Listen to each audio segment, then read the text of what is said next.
The exact moment the metal pin of the Purple Heart pierced my dress uniform, my sister's voice hissed from the row right behind me. Guess they hand those out to anyone lucky enough to survive nowadays. I stood there, shrapnel from Yemen still buried in my shoulder, looking straight at my parents. My father smirked. My mother nodded in agreement. Their contempt was a vicious stab, but it was nothing compared to the truth that broke open 2 hours later. Admiral Harris revealed it to me: 24 dead. 1 survivor.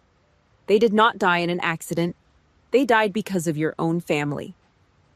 I never expected that for money my family would sell the life of their own daughter. Before I tell you what happened, please take a moment to like and subscribe to the channel. But only if this story makes you feel understood. And let me know in the comments where you are watching from and what time it is there right now. The air conditioning inside the Naval Intelligence Bunker was always set to freezing. It bit right through the thin fabric of my dress shirt. Admiral Harris did not offer me a chair. He did not ask how my shoulder felt. He just threw the manila folder onto the stainless steel table. The glossy photographs slid out. They fanned across the cold metal with a heavy, wet slap. I looked down. There was no air left in my lungs. Sergeant Davis, face down in the yellow dirt of a Yemen roadside, his body armor shredded. The sand around him was stained a deep, rust-colored black. Next photo, Corporal Evans. Next photo, the charred, smoking remains of our transport vehicle. I gripped the edge of the steel table. The metal bit hard into my palms. My knuckles turned bone white. The jagged piece of shrapnel still lodged deep in my left shoulder throbbed with a sickening heat. But it was a dull ache compared to the numbers printed on the next sheet of paper. Harris tapped a blunt finger against a line of text at the bottom of a financial forensics report. "Look at the source IP address, Captain," he said. His voice was dead flat. I forced my eyes to focus on the black ink. IP origin Mount Pleasant, South Carolina. My zip code, my street, the house I grew up in. For 3 straight years, I lived like a ghost. I ate stale rations and drank powdered coffee that tasted like battery acid. I skipped every holiday leave. I took every high-risk deployment they threw at me just to collect the combat hazard pay. Every single dime of that blood money went straight into a wire transfer back to Mount Pleasant. I bled in the sand to keep my father's dying shipyard from going under. I sacrificed my youth to keep the bank from chaining up those rusting cranes and foreclosing on Richard Powell's failures. He told me it was not enough. Every phone call he complained about taxes, about the unions, about how my Navy paycheck was a drop in the bucket. He always said it was never enough. Now looking at the encrypted routing numbers, the sickening reality hit me. He found a faster way to cash out. He did not just take my hazard pay. He piggybacked off the secure network router I paid to install in that house. He let them plant a digital tracker in my data footprint. He sold the exact GPS coordinates of my convoy to an offshore broker named RG. 24 American soldiers wiped out. For what? My eyes scanned the wire transfer receipt. $7,500. That was it. The price of 24 human lives. The price of his own daughter.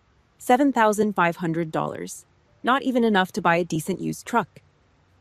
A cold, heavy block of ice formed in my gut. I did not cry. I did not scream. The military strips the panic out of you and replaces it with protocol. My brain switched into a combat situation report. Assessed the threat. Neutralized the target.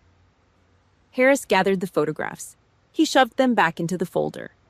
The heavy electronic door to the bunker beeped a sharp mechanical sound that echoed off the concrete walls.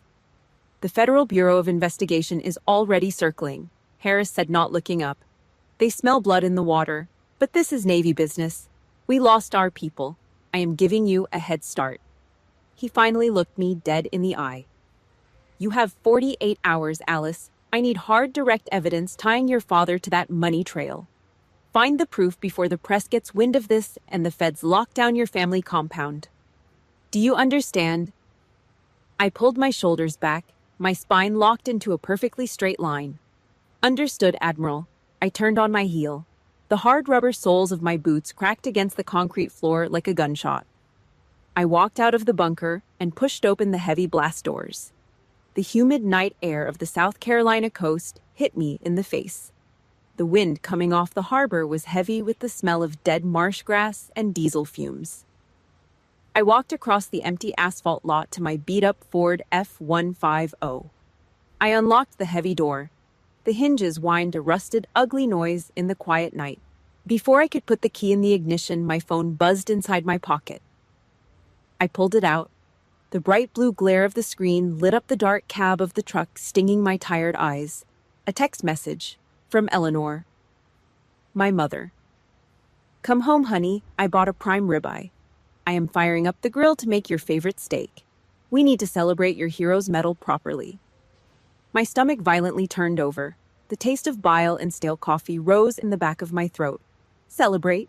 She wanted to cut into a bloody piece of meat bought with the exact same money they got for slaughtering my squad. She wanted to sit across a dining table and look at the medal they pinned on my chest because of a massacre they orchestrated. I stared at the glowing words on the screen until they blurred into white noise. I did not type a reply. I tossed the phone onto the passenger seat.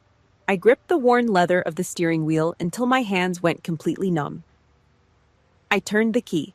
The engine roared to life, vibrating through my boots. They thought I was just a survivor. They thought I was coming home to play the broken victim. They had no idea what was driving back to their house.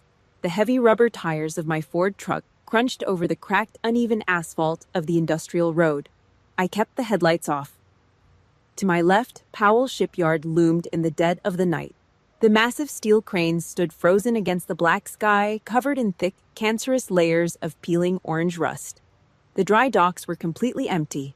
The chain-link fences sagged under the weight of overgrown weeds. The smell of stagnant salt water and old diesel fuel hung thick in the air. It was a graveyard of metal and bad debt. My father's empire was rotting from the inside out. 2 miles down the coastal highway, the scenery abruptly shifted. The decay vanished. The Powell family estate sat behind a set of imposing wrought iron gates. Every single exterior light was blazing, illuminating the pristine landscaping.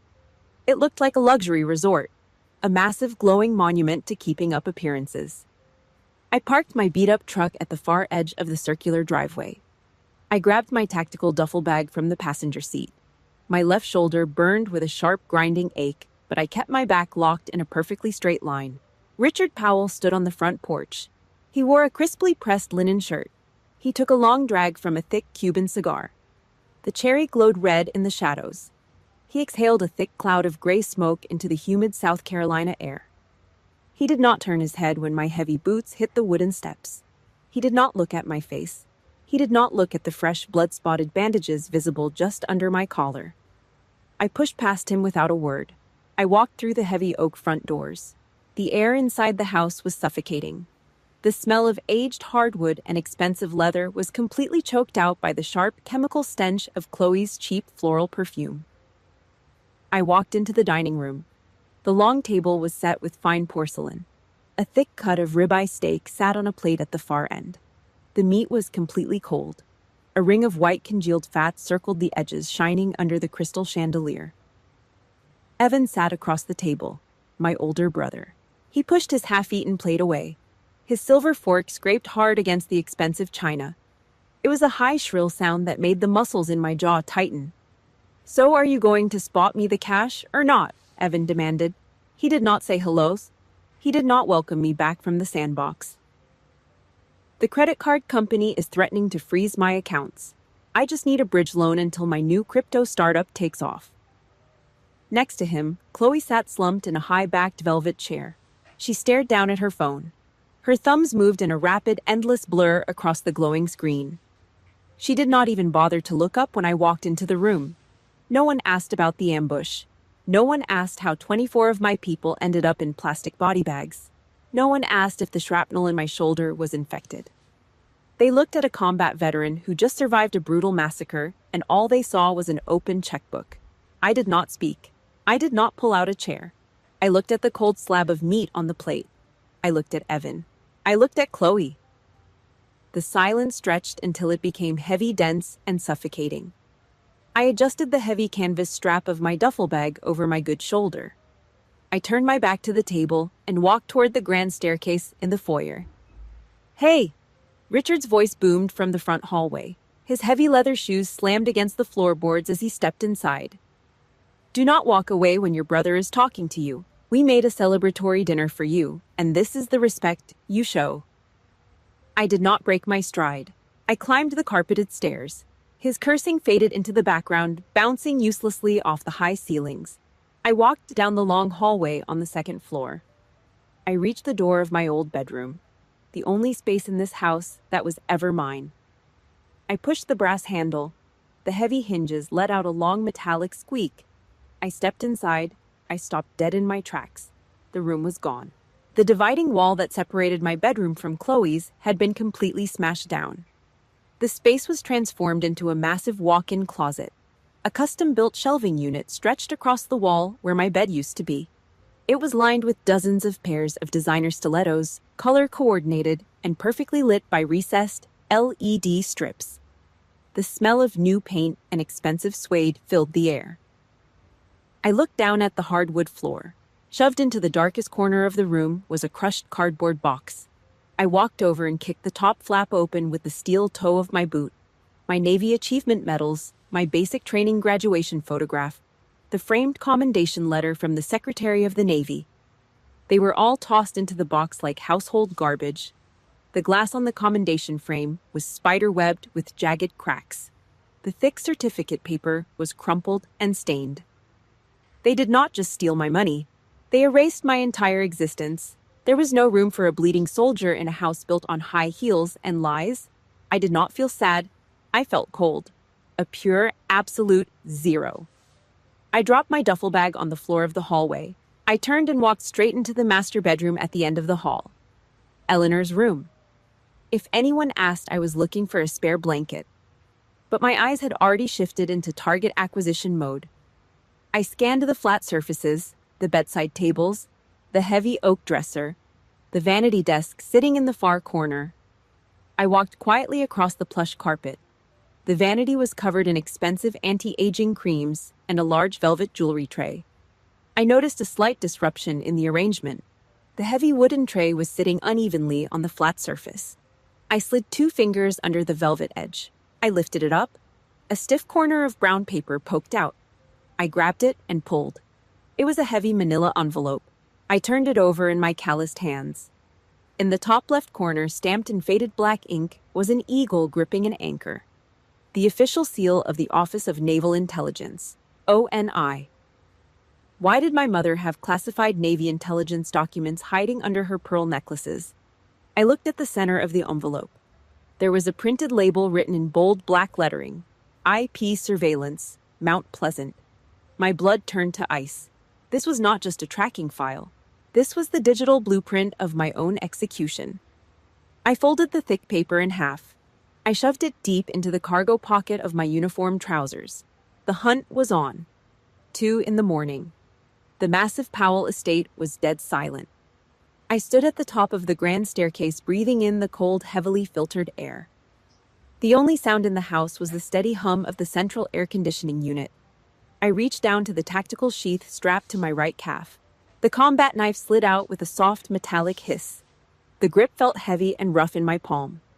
I moved down the carpeted hallway, heel to toe, weight balanced. I spent my childhood learning exactly which floorboards in this house creaked mostly to escape Richard's drunken tantrums when the shipyard lost another contract. Now those same survival instincts were helping me hunt him down in his own home. I stopped outside his private office. The heavy mahogany door was cracked open a fraction of an inch. I pushed it with the flat of my palm. It swung open in complete silence. The room smelled exactly like him. Stale Cuban cigar smoke, expensive bourbon, and rotting paper. I stepped inside and shut the door. I did not touch the brass light switch. I reached into my chest rig, unclipped a small tactical flashlight, and clicked it on. A harsh, narrow beam of red light cut through the pitch-black darkness. Red light preserves night vision. More importantly, it does not bleed through the window blinds. I swept the beam across the room. Framed photographs lined the walls. Richard shaking hands with a state senator. Richard standing proudly in front of the shipyard docks before the rust ate through the steel. Fake smiles, fake power. I moved behind the massive oak desk. The surface was a chaotic mess. Overdue property tax notices, union dispute forms, shipyard invoices that I knew were completely cooked. He was drowning in bad debt, desperately bailing out a sinking ship while pretending he owned the ocean. My training took over. I scanned the structural layout of the desk. I locked onto the bottom right drawer. I dropped to one knee on the Persian rug. I shined the red beam directly onto the heavy brass lock. There were fresh, jagged scratch marks circling the keyhole. The brass plating was scraped raw. He was in and out of this drawer constantly. A man hiding a dirty secret always checks on it. He has to make sure it is still there. I tightened my grip on the combat knife. I slid the thick steel tip of the blade into the narrow gap between the oak drawer and the desk frame. The old wood groaned. A low structural protest. I did not twist the handle. Twisting snaps the blade. I braced my left forearm against the thick wood and applied slow crushing leverage to my right wrist. I pressed my entire body weight into the steel. Crack! The internal locking mechanism snapped. The sound was sharp and violent, like a dry bone breaking. The deadbolt slid back. I pulled the drawer open. I spent 3 years disabling reinforced blast doors and cracking insurgent supply crates in the Middle East. I never thought I would use those exact same skills to break into my own father's desk. The drawer looked like a decoy. It was packed tight with shredded bank statements, empty cigar tubes, and old hunting magazines. Camouflage. I ignored the junk. I dug my bare hand deep into the back corner, feeling around the raw wood. My fingers brushed against a thick stack of folded paper wedged under a false bottom. I yanked it out. I laid the documents flat on the desk and shined the red light directly down on them. The first thing I saw was a heavy embossed business card. 3 bold letters printed in the center. MRG. Underneath a generic tagline. Global Maritime Consulting. It was a ghost company. A front designed to wash dirty money. Stapled to the back of the card was a standard international wire transfer receipt. The routing numbers pointed straight to an offshore account in the Cayman Islands. My eyes darted to the timestamp at the top of the page. The transfer was initiated exactly 48 hours before my convoy rolled into that ambush in Yemen. Then I looked at the amount. $7,500. My chest seized. The air completely froze in my throat. I stared at that number until the red light started to blur. $7,500. 24 United States Marines and Navy personnel, blown to pieces on a dirt road. Their blood baking into the desert sand. My own shoulder ripped open by jagged steel. He sold our grid coordinates. He sold our patrol schedule. He sold my life. He sold 25 American soldiers for less than the price of a cheap used sedan. I looked down at the empty wooden drawer. A sickening wave of nausea hit me. This was the exact same drawer where he used to keep the letters I wrote him from boot camp. The letters where I told him I made squad leader. He took those letters out, threw them in the trash, and replaced them with the receipt for my murder. I traced the red beam down to the bottom right corner of the transfer receipt. There it was. Richard Powell's sprawling, arrogant signature in heavy blue ink. He read the terms. He authorized the transfer. He accepted the blood money. The rage inside me did not boil over. It froze solid. It turned into a heavy, unbreakable block of ice behind my ribs. I did not shake. I did not cry. My hands were perfectly steady. I pulled my encrypted phone from my cargo pocket. I held it over the desk. I framed the receipt, the offshore routing numbers, and that sickening signature in the camera lens. Click. I had the execution warrant. Now I needed to know exactly who pulled the trigger. I zoomed in on the letters MRG, 4 in the morning. The coastal fog rolled off the Atlantic, thick and heavy, swallowing the rusted streetlights of the abandoned strip mall parking lot. I sat in the cab of my beat-up Ford F-150. The engine idled rough, a low, unsteady vibration that rattled my teeth. The air conditioning blasted out of the cracked plastic vents, blowing ice-cold air straight into my face. I needed the freezing temperature. It kept the rage from burning a hole straight through my chest. I reached over to the passenger seat. I unzipped the heavy canvas of my tactical bag and pulled out my Navy-issued Panasonic Toughbook. The hinges clicked into place. It had a thick, ruggedized casing, built to survive a blast wave. I plugged the power inverter into the dirty cigarette lighter. The screen flared to life, casting a harsh, pale blue light across the dark cab. The glare highlighted the grime on the windshield and the dried blood seeping through the white bandage under my collar. My shoulder throbbed, a dull, grinding reminder of the shrapnel still buried in the muscle. I pulled up the encrypted terminal. My fingers flew across the worn plastic keys, setting up a triple-bounced VPN tunnel, routing the signal through Frankfurt, then Tokyo, then a dummy server sitting in a warehouse in Nevada. I was not going to let federal monitors trace this ping. Not yet. I picked up my burner phone. I punched in a number I had memorized during my second tour in Fallujah. It rang twice. "Yeah," a gravelly voice answered, sleep-heavy but instantly alert. "Code Red Coal," I said. My voice was completely flat. Broken Arrow Protocol. Silence on the line. Ethan Cole, former Navy cyber warfare. We served together in a suffocating concrete bunker in Djibouti. He was the best codebreaker I ever saw. Now he was in the civilian sector making six figures doing penetration testing for banks in Chicago. "Alice." Ethan sounded wide awake now. I heard the rustle of bedsheets. "Jesus, I saw the casualty report on the wire. Yemen. They said your convoy got chewed up." "They got slaughtered, Ethan. 24 body bags." "I'm sorry. But what are you doing calling me on a direct line? You sound like you are off the reservation." "I need a trace. Black book. No federal logging." A heavy sigh echoed on the other end. "Alice, do not ask me to do this.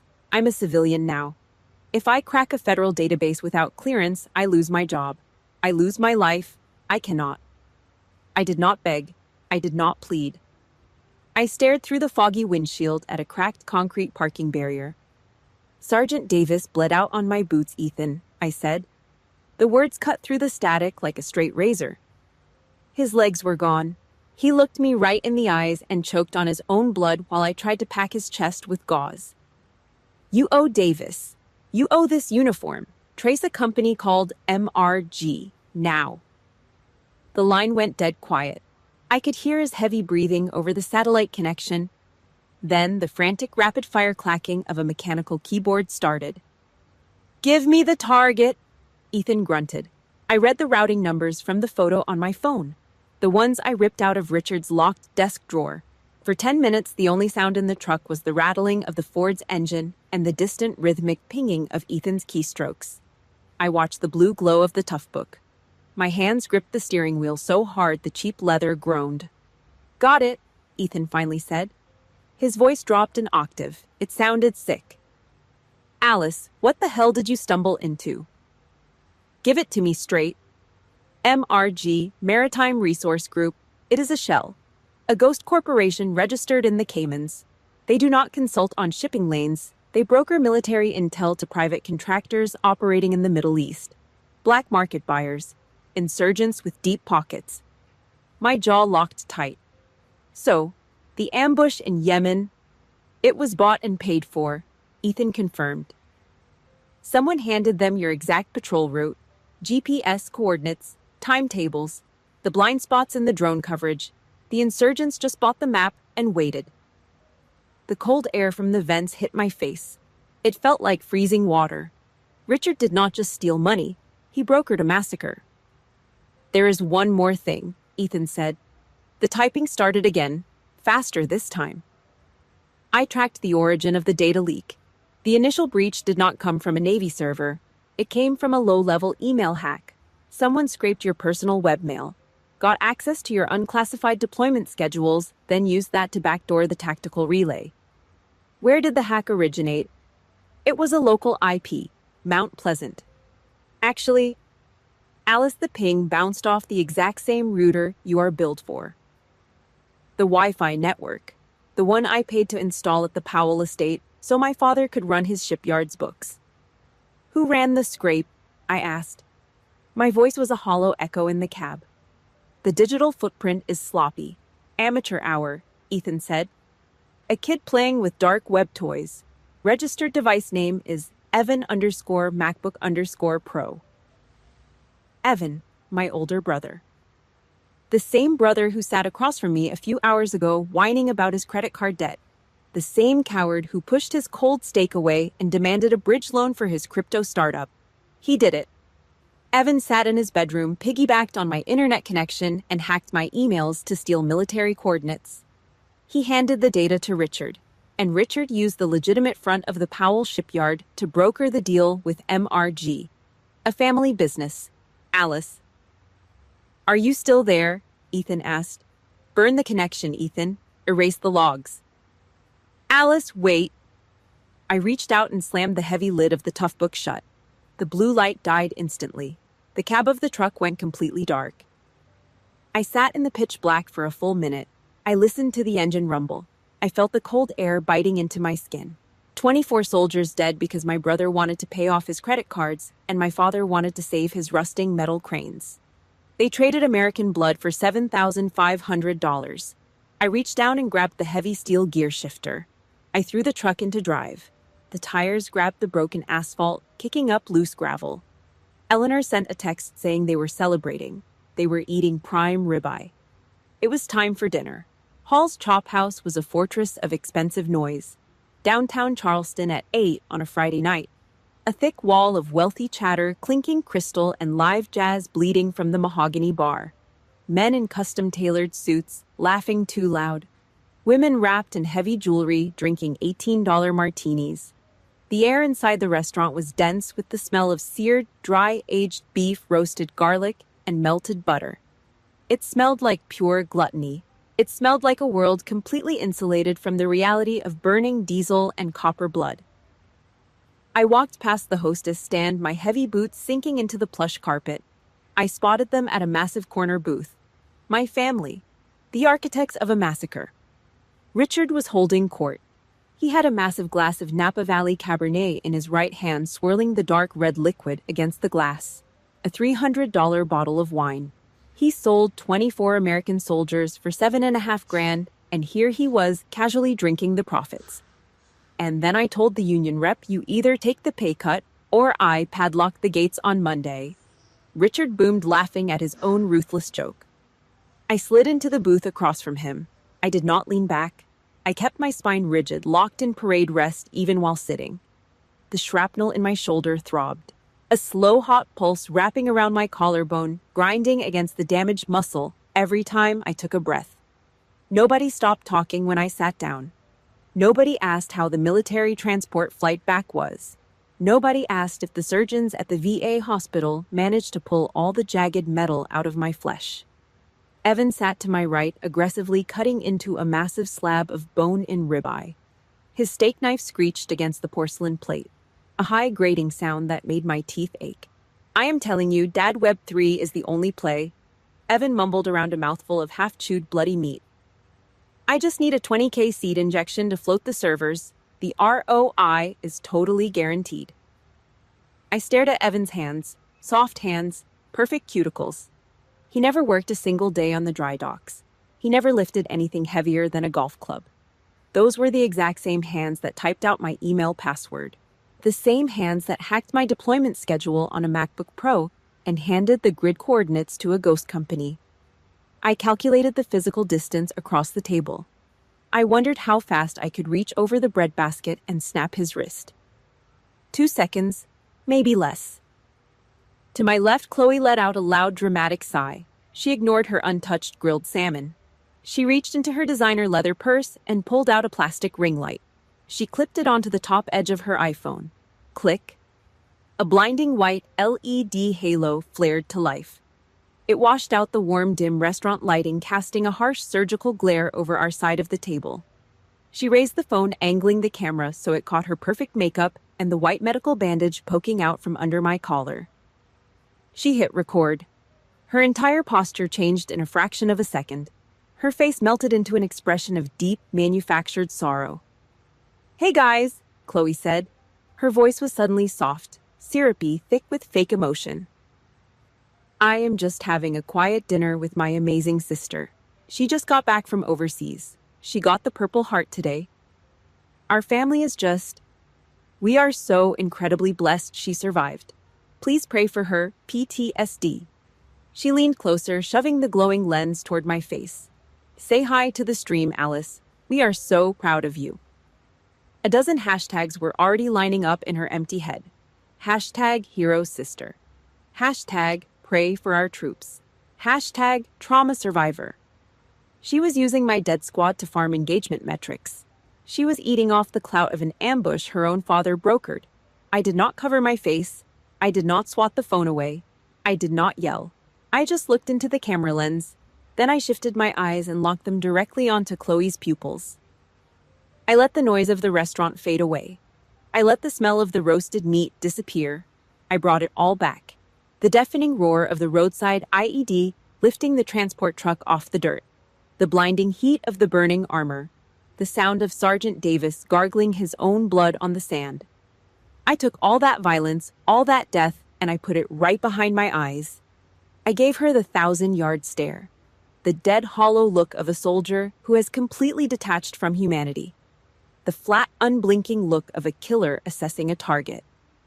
Chloe's fake smile faltered. Her breath hitched in her throat. The silence radiating off me was heavy, a physical weight pushing against her chest. I did not blink. I stared right through her skull. Her hands started to tremble. The ring light shook, casting jagged shadows across the leather booth. Chloe stammered. Her voice cracked. The syrupy influencer tone was gone.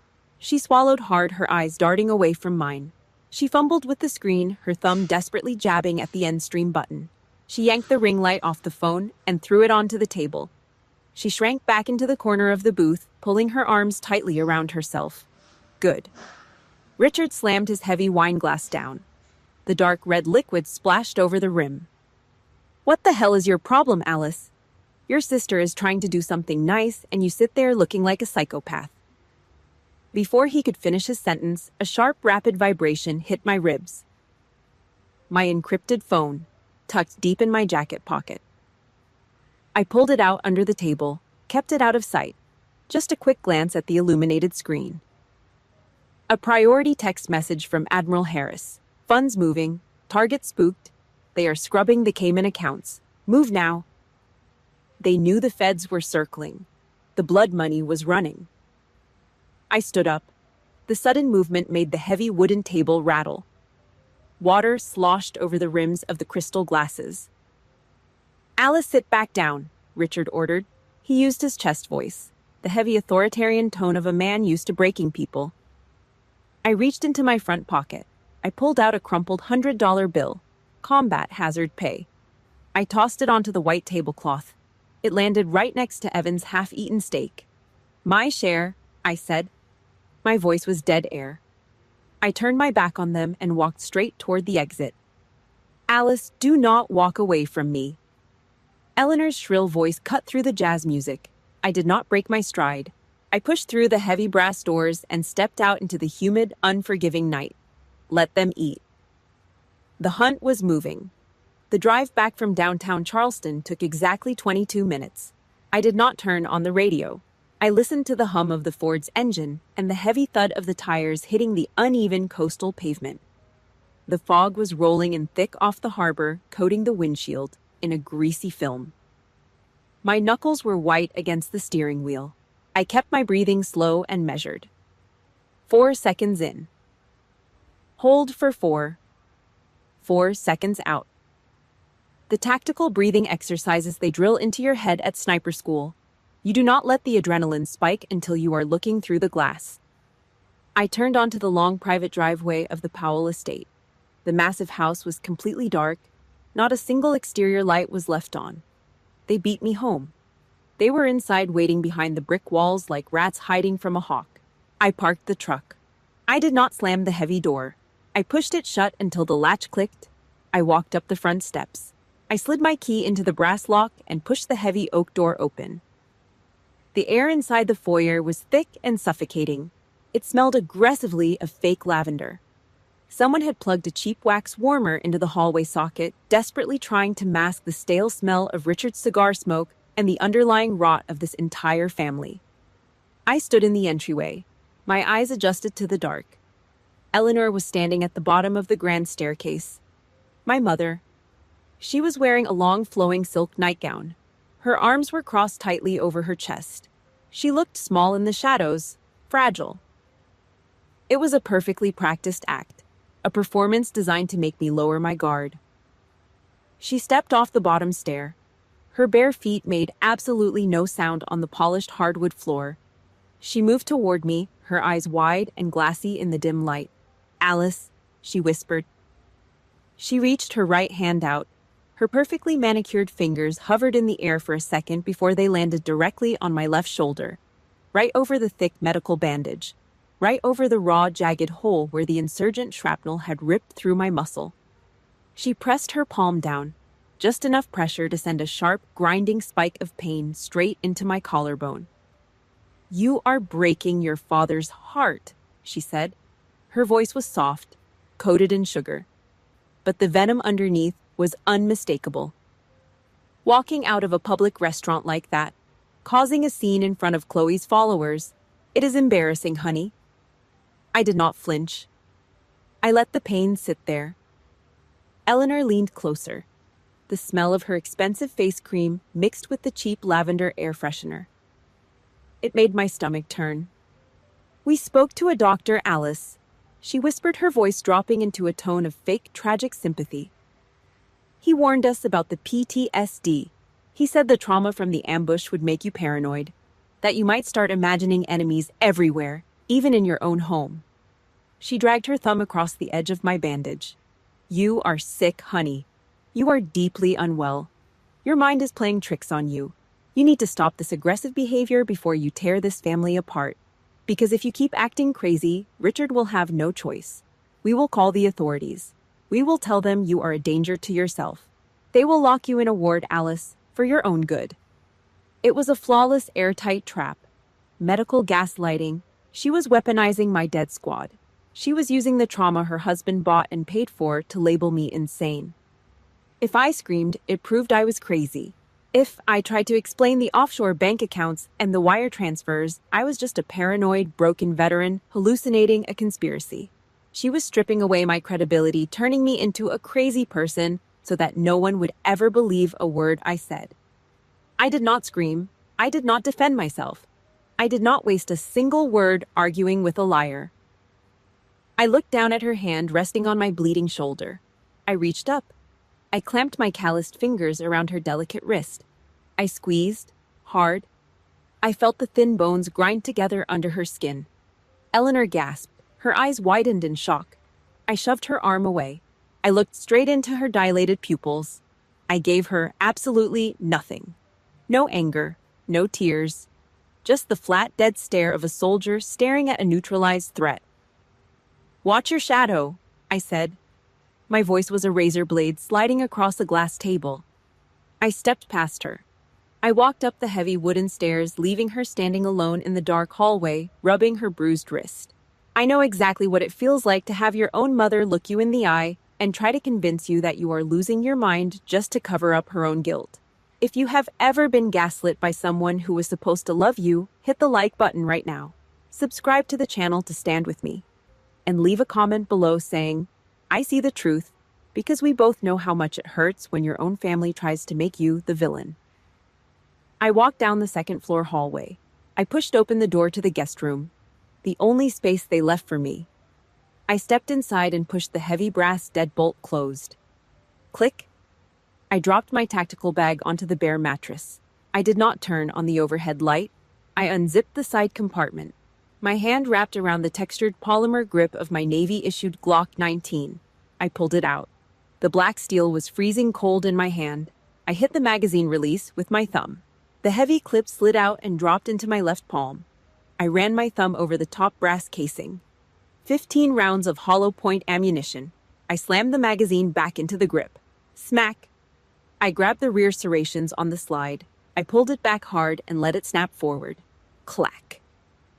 A round seated perfectly into the chamber. The investigation was over. I was done looking for clues. The hunt was on. Midnight. The coastal air hung thick and wet over the Powell shipyard.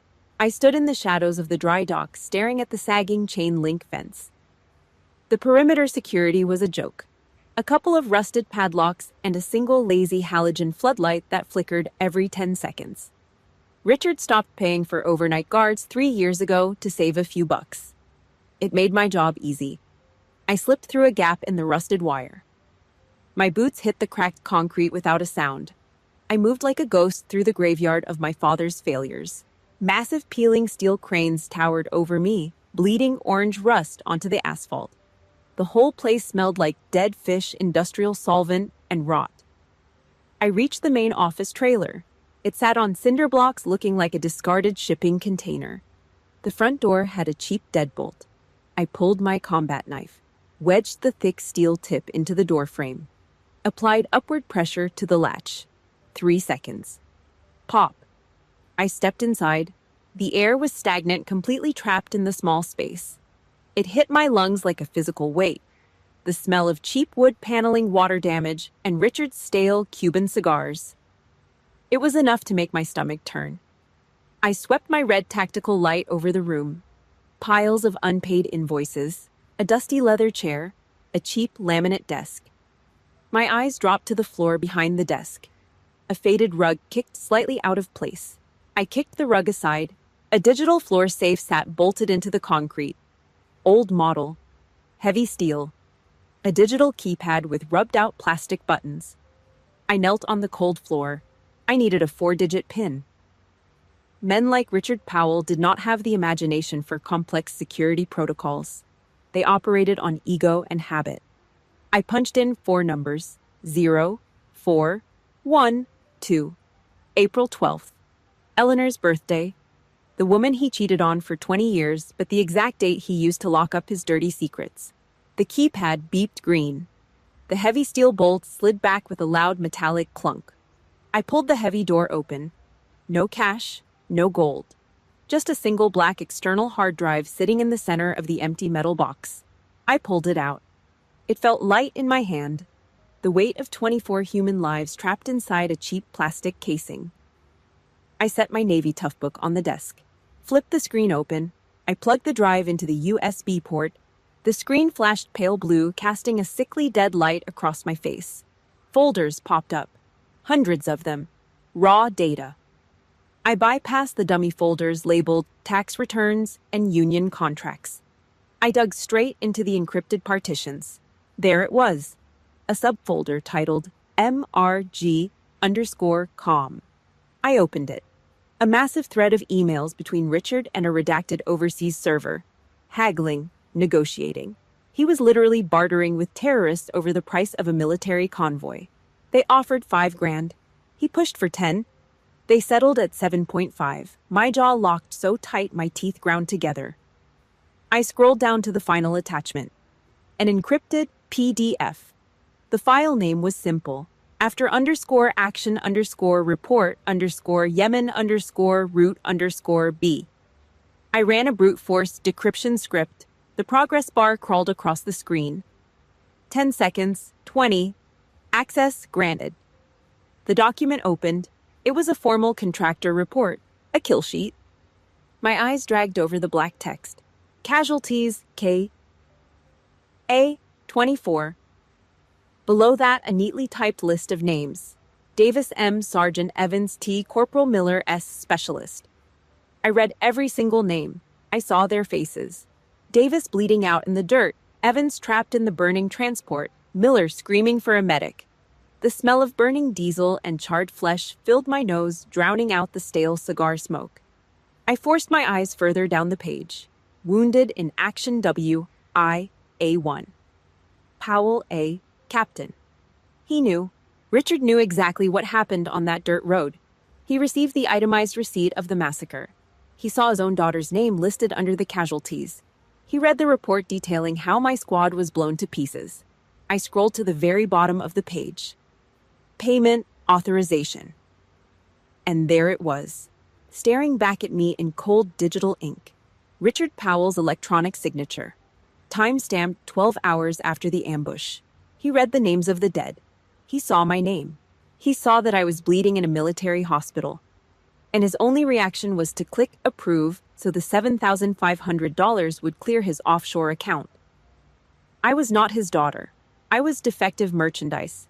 A business loss he managed to turn into a quick profit. I did not cry. My tear ducts were completely dry. The rage inside my chest burned out, leaving nothing but absolute freezing zero. Total detachment. The psychological switch from human being to weapon. I hit the shortcut keys.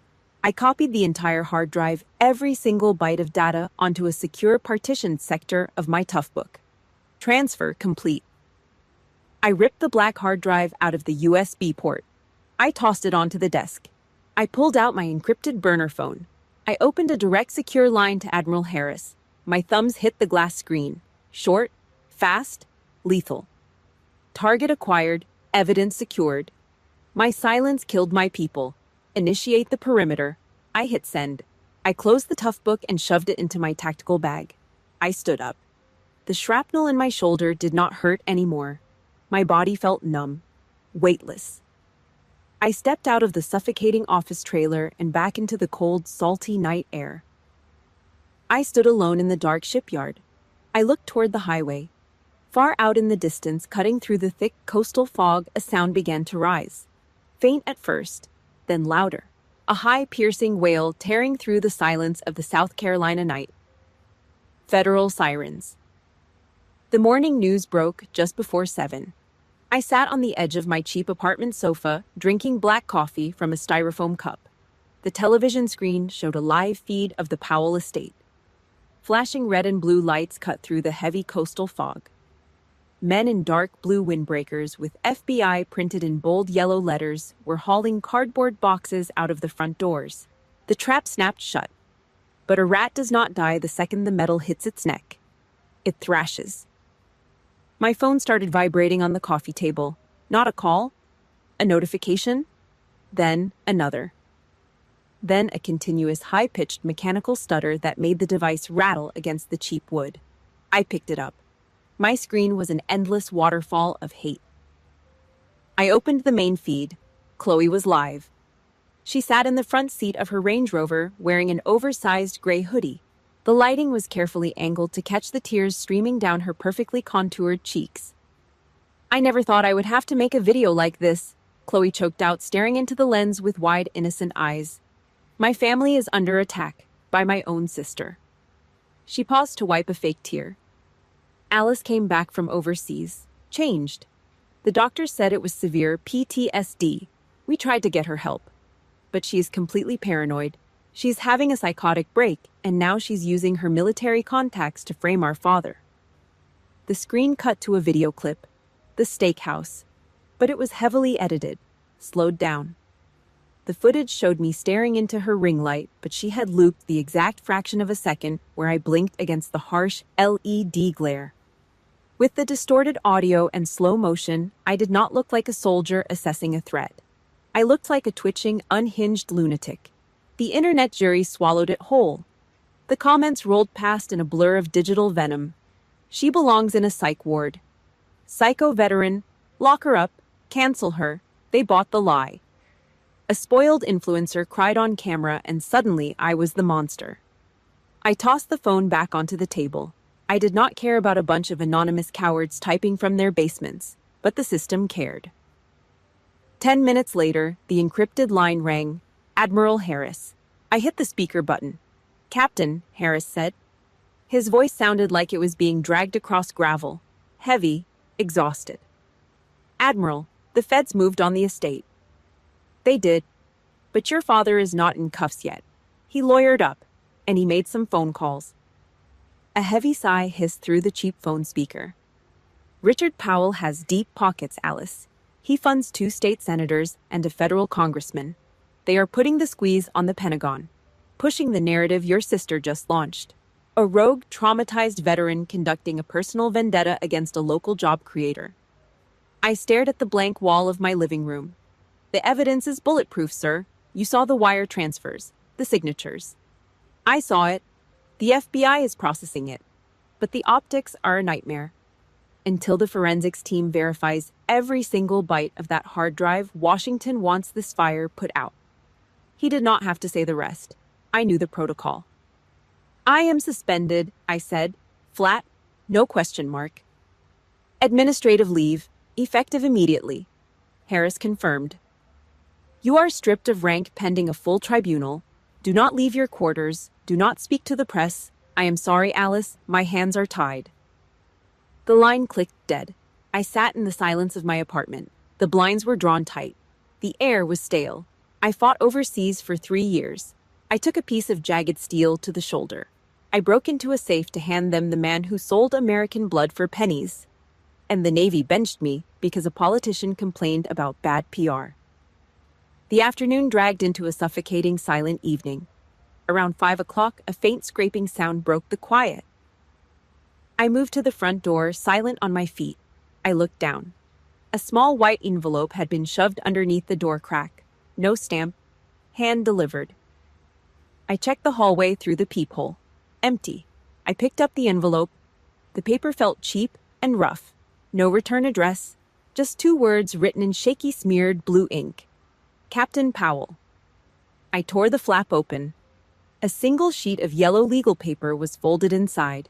I unfolded it. The handwriting was uneven, the letters pressing hard into the cheap paper. Dear Alice, I saw the news this morning. I saw that video your sister posted. I do not know much about the internet, but I know a liar when I see one. I am Sergeant Davis's mother. The Navy told me how my boy died. They told me you stayed with him. You tried to stop the bleeding. You did not leave him alone in the dirt. I do not care what those people in the suits say. I do not care what they type on their phones. You are not crazy. You fought for my son. You are bleeding for my son right now. They might be your blood, but they are not your family. From today on, you are family to us. Finish the fight, Captain. Sarah Davis. I read the letter 3 times. The freezing block of ice in my chest finally cracked. A single drop of salt water fell from my chin and hit the bottom edge of the yellow paper, smearing the blue ink. I did not cry for my father. I did not cry for the career the Navy just suspended. I cried because a grieving mother sitting in an empty house understood honor better than the people who raised me. I wiped my face with the back of my hand. The skin was rough and dry. I folded the letter and put it in my pocket. I stood up. The heavy, suffocating weight of the day evaporated. The chain of command might have benched me, but a Gold Star mother just gave me my orders. I walked into my small bedroom. I opened the narrow closet. Hanging in the dark, wrapped in protective plastic, was my Navy uniform. The dress whites, the highest honor uniform in the fleet. Crisp, sharp, and immaculate. I reached out and ripped the plastic off. I ran my hand over the heavy white fabric, smoothing out a non-existent wrinkle on the collar. My suspension meant nothing. The internet mob meant nothing. Time to take out the trash. The hearing room at the naval base was sterile. Cold. It smelled like industrial floor wax and heavily filtered air. The walls were covered in cheap wood paneling. A massive American flag hung perfectly straight behind the heavy mahogany bench. I sat at the defense table. My dress whites were immaculately pressed. The fabric was stiff. The Purple Heart pinned to my chest caught the harsh glare of the fluorescent lights overhead. I sat completely motionless. I did not lean against the back of the wooden chair. My boots were planted flat on the linoleum floor. Richard Powell sat on the witness stand. He wore a custom-tailored charcoal suit. His hair was perfectly styled. But under the bright lights of the military tribunal, the cracks in his armor were visible. A thin layer of sweat coated his forehead. His heavy gold watch clanked against the wooden rail of the witness box. He leaned into the microphone. It let out a low, buzzing, static sound. He looked directly at the military judge, a 3-star general with eyes like dull steel. Richard was playing his final card, the grieving, desperate father. Your Honor, you have to understand, Richard said. His voice was thick with fake emotion. He let it crack right at the end of the sentence. My daughter came back from the Middle East completely broken. The doctors warned us about the post-traumatic stress disorder. She is paranoid. She thinks everyone is out to get her. Please forgive her actions. Do not put her in a military prison. Her mind has been ruined by the war. She needs a hospital, not a court-martial. He turned his head. He looked down from the stand and locked eyes with me. It was the look, the heavy, overbearing stare he used for 20 years to force everyone in his house into submission. The look that meant shut your mouth and do what you are told. I looked right back at him. I did not blink. I looked straight through his skull. I looked at him the exact same way I looked at a rusted, discarded piece of scrap metal on the dry docks. He meant absolutely nothing to me. The federal prosecutor adjusted his tie.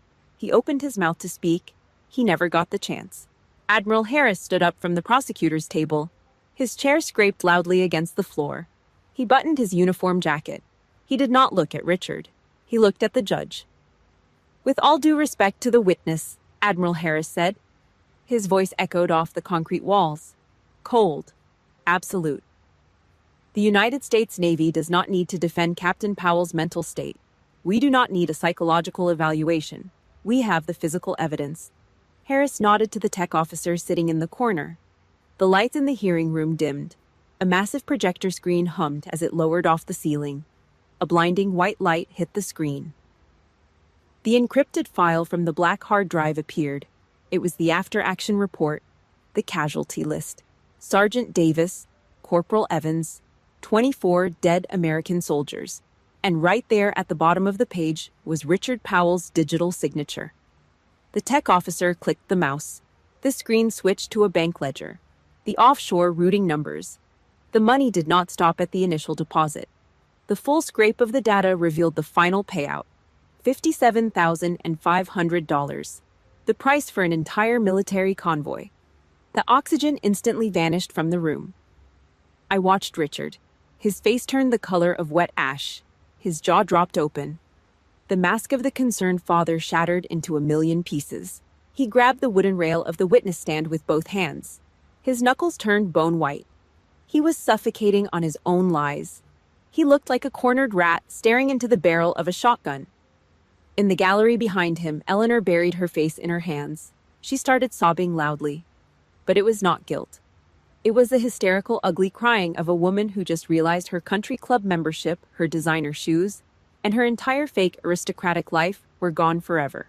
Sitting next to her, Evan was completely paralyzed. His eyes were wide with terror.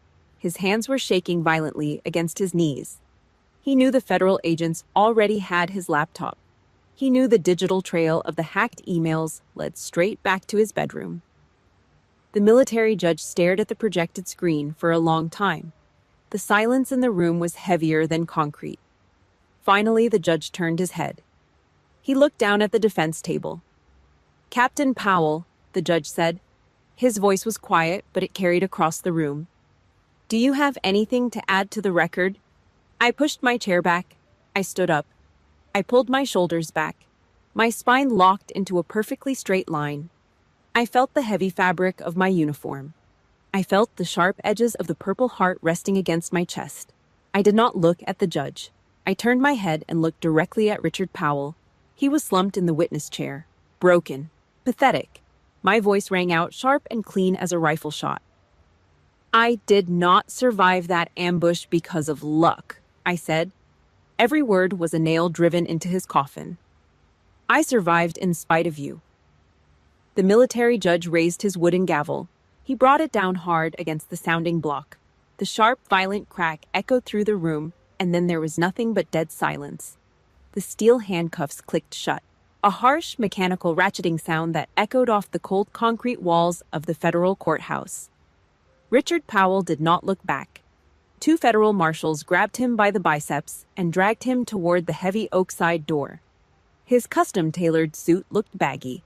His shoulders were slumped. 20 years in a maximum security federal penitentiary.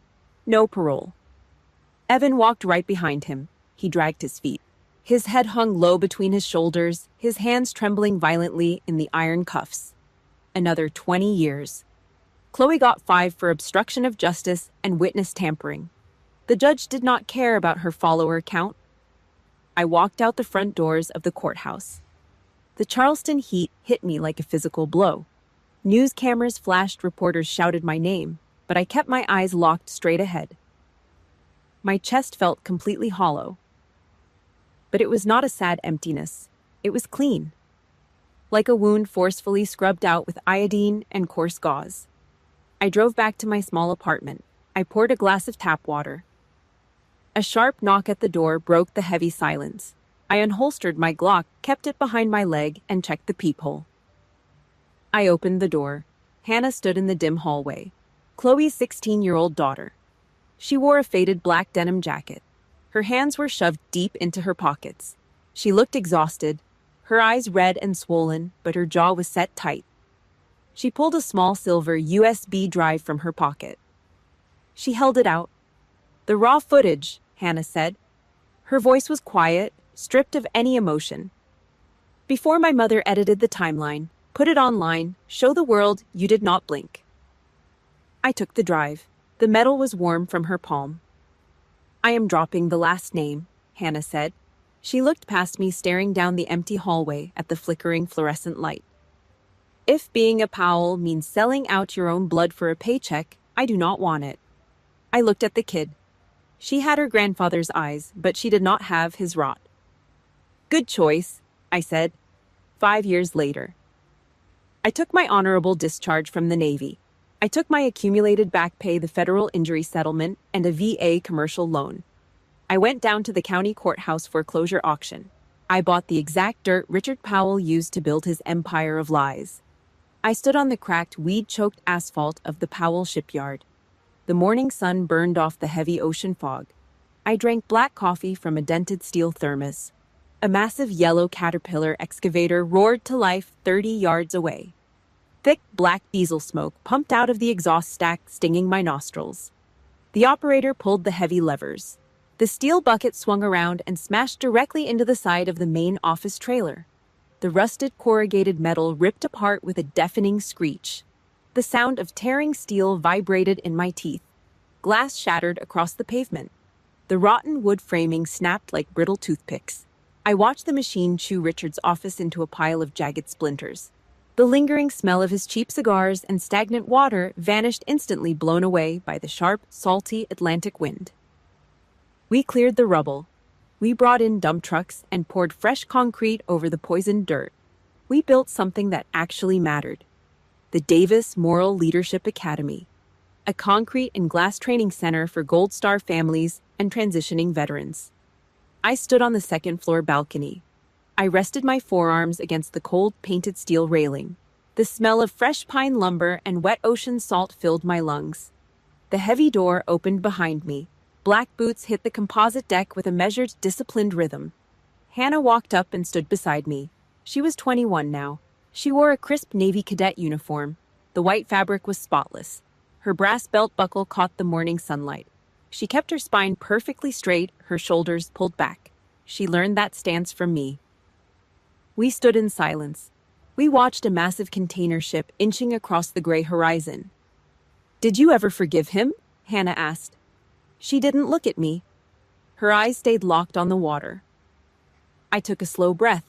I felt the thick, tight scar tissue stretching under my collarbone. "Forgiveness is not forgetting," I said. My voice was calm, flat. "Forgiveness is just stripping away their power to live in your head."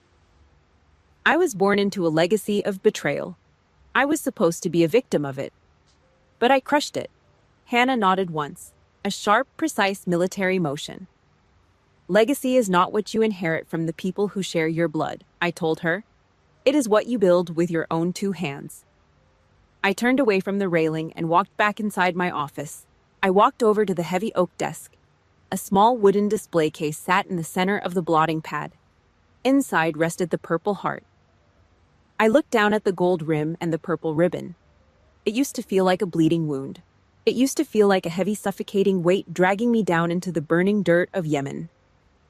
Not anymore. Now it was just a piece of forged metal, a physical receipt for the truth. I reached out and closed the glass lid. The latch clicked shut. The ghosts were dead. I was finally awake. If you stood with me to crush this toxic legacy, hit the like button, leave a comment saying, "I choose my own legacy," subscribe, and thank you. I will see you next time.